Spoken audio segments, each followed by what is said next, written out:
Hey, it's Hunt. You found Hunt on Saints. We're talking black and gold football. Do us a favor. Hit the like button, share your comments below, and hit that subscription button so you can get all of our content. Enjoy. Moving right along, hour number 2, Hunt Palmer Show, 104.5 ESPN Baton Rouge. We were not on the air yesterday. A little day off for the station. So we didn't have a chance to chat with our guy Sharief Ishaq from WDSU on the Jim's Firearms Hotline in his normal Tuesday slot. So instead, we bumped him back to Wednesday. How are you, Sharief? I would love to know how your viewers think about my negativity this year. That's a poll I really want to take about all the negativity going with everything in New Orleans sports. Well, what Sure are you supposed to feel? Like it's great that the Saints are under 500 against the worst schedule in the history of the league? Yeah, there ain't nobody buying it. Like I think you get like tired of hearing like the post games of we're getting close, where we fought really tough. We just didn't, start great. I mean, I'm like, dude, I can just play the same sound bites every week. I mean, it's the same thing. It's like, stop saying and start doing. That's all they're saying, the same stuff. Why do you think they're falling behind so quickly in just about every game? Coaching, execution, game plan, sense of urgency. It's a little bit of everything. I truly, truly think, I know as much as people want to blame Derek Carr, and he's part of the problem, I do think the bigger problem is coaching in the roster. I mean, outside of Carr, I mean, you're just getting beat by better teams.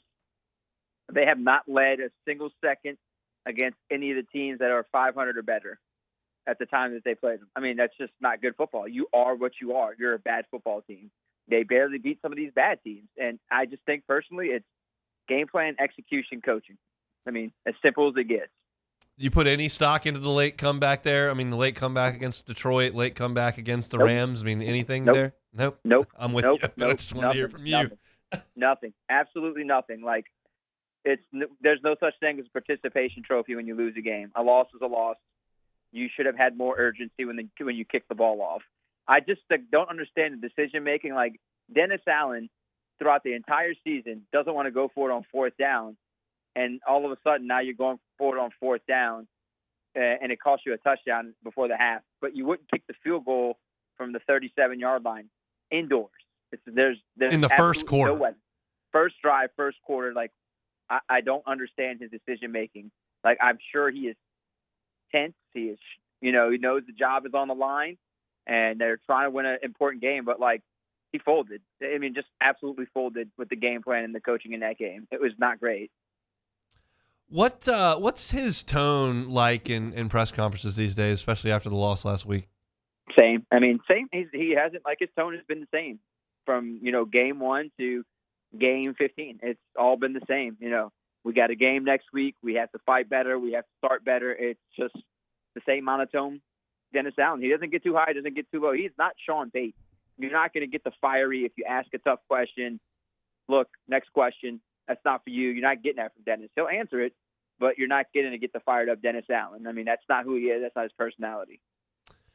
So how do Saints fans feel about these last 2 weeks? So you're pulling for losses to get a better draft pick and get the coach out of town? Are you trying to get in the playoffs? I mean, what's the tone in New Orleans? The playoffs, it's over. That's done. They're not getting into the playoffs, and forget about it. I don't care about the minute chance they have, the little bitty chance they have. They needed this to happen, that to happen. It ended like a few weeks ago whenever they just couldn't beat the teams they were supposed to beat. All right. So most fans, and I don't think anybody's going to disagree, they want them to lose out. They absolutely want them to lose these final 2 games. Is that what it would take to facilitate a change? What if they split them? They beat Atlanta in an empty Superdome next week. My guess is like, no, the change isn't going to happen head coach wise if it's split. But if these losses are bad, watch out. I mean, you're going to have to wipe the board clean. Like, I think they're going to get drubbed in Tampa. Tampa's playing really well, and the Saints, I think they're going to get beat on the road against Tampa. And if that happens, like, this dome is going to be empty for Atlanta, and the people that are there are going to be booing. So I just can't imagine that even if they were to win that game in front of that type of crowd and that kind of energy, I can't imagine that would not get the management's attention. Well, the issue is the number one place you have to start is management. Management has to realize that there is a problem, because I feel like they don't think they have a problem. And it went back to those words that Mickey Loomis said on WWL radio a few weeks ago about after the Lions game, and the fans bought the Lions fans bought the tickets, and he blamed it on economics. Yeah. That's not you know. See, now you're realizing that you don't have a problem. Your product is bad and boring. Whenever you start realizing you have a problem like that, don't tell me it's economics. You have a bad team. You need to fix it. I understand there's like games left in the season. He doesn't want to say, well, this is bad football. He's also one of those guys who doesn't say have a problem. He's always been the same. He is also the same type of guy. Win or lose, you don't get what you think you should get from a GM. I honestly think he needs to feel a little bit of the heat too, because they're in this spot, Hunt, this year because of prior mistakes and decisions in the draft, free agency, maybe even coaching. You have to take charge as a GM. Once you saw it was getting bad this year, you should have started with the offensive coaching. Should have got rid of Pete Carmichael. Should have told him, hey, fine, you can use Ronald Curry as your offensive coordinator. If you don't want to go out, you don't really go outside the building in the middle of the season. Use Ronald Curry since he knows the system. Maybe it changes things up. But no, they preach continuity. They preach we're getting close. We need time to gel. It's like, that's not winning football. That is loser's mentality. That's not how you get your fan base behind you. That's how you get your fan base booing and not buying tickets. I'm interested to see how the season tickets go after this year. If I gave you Mickey Loomis's job, what do the next 2 years look like in terms of the Saints organization? What direction would you go? Well, if I were the GM, I mean, first of all, I will never know how to work the cap. I mean, Kai Harley and Mickey are great at doing that because they're going to have to manipulate it as always to get underneath the cap. But there's not really much you can do with your roster because of that. And they have some issues. So you're running it back for the most part with your roster. And if everyone who wants Derek Carr gone, that's not happening. Sorry to tell you. He's back for at least one more season. And I will say, maybe giving him a new offensive coordinator and an entire staff might get better. And you know what? Part of me is like, all right, they're probably going to keep Dennis and let that and do exactly that. But if that fails miserably, that's whenever I would pull the plug. I as a GM, honestly, I would pull the plug this year. Like, I would get new coaches and everything, and everyone's like, well, he's going to inherit this roster. What more could he do? Oh, well, you give him 1 year with this roster, and then you move on after that. You'll have high draft picks if you're not that good again. And I'm just going to roll with it. Just put a new coaching staff. You need a new identity. It really, Hunt. When I tell you it is stale and boring, it's boring football. I mean, I just sit in the dome. The atmosphere is the same as the team. It's just stale. It's boring. It's not winning football. It's no one wants to watch that. The players, dude, they're playing their best. I mean, I hate saying it's stale and boring. They really are giving their best and trying, but it's not 60 minutes. It's just like 20 minutes sometimes, and it's just not working. They need a new voice. Is there any chance they draft a quarterback? Boy, this is why they need to lose these last two games. If they sitting in that top 8 spot and Jaden is there, you do it. Now, will they?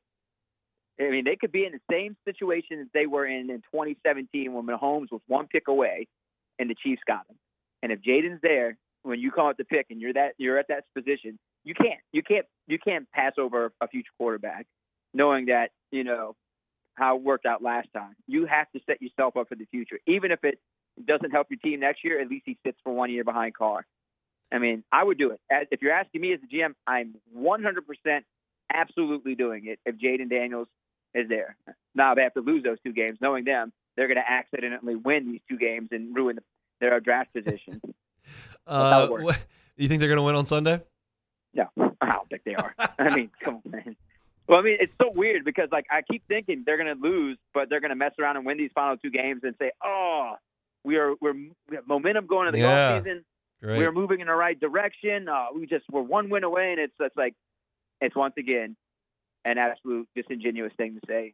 I mean, you're not. Reminds me of Tennessee football in like the Butch Jones years, where at the end of the season they played like Missouri, Vanderbilt, Kentucky, and then they played in like the Belt Bowl against NC State, so they'd win 4 in a row. Like, oh, they kind of got some momentum, and then September comes around and you lose to Florida and Georgia again, and you're right back where you were. But you thought, because you played some bad teams at the end, that you had it figured out, but you really didn't.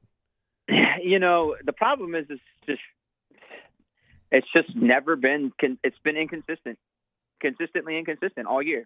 Win 2 games, lose 2 or 3 games. Win 2 games, lose 2 or 3 games. It's just I mean, they're just they've got to get a different voice in there. I mean, it's just not working. I mean, there's no electricity. There's no juice, man. When Teddy Bridgewater announced his retirement a couple weeks ago, I was looking at all those locker room celebrations. Like, they don't have that anymore. It's just like, where is all the juice and the fun? It's just I don't see it. It's just like, looks like they're just going through the motions, and they know that like it's coming to an end. And when Cam Jordan was frustrated after the game, which is rare for him to say some of the stuff he said after that loss against the Rams, it's pretty bad. It's getting pretty bad. Hey, it's on. Thanks for watching Hunt on Saints. Before you leave, help us out a little bit. Hit that like button, leave your comments in the section below, and hit that subscribe button so you get all our content right here from Hunt on Saints. We'll see you next time.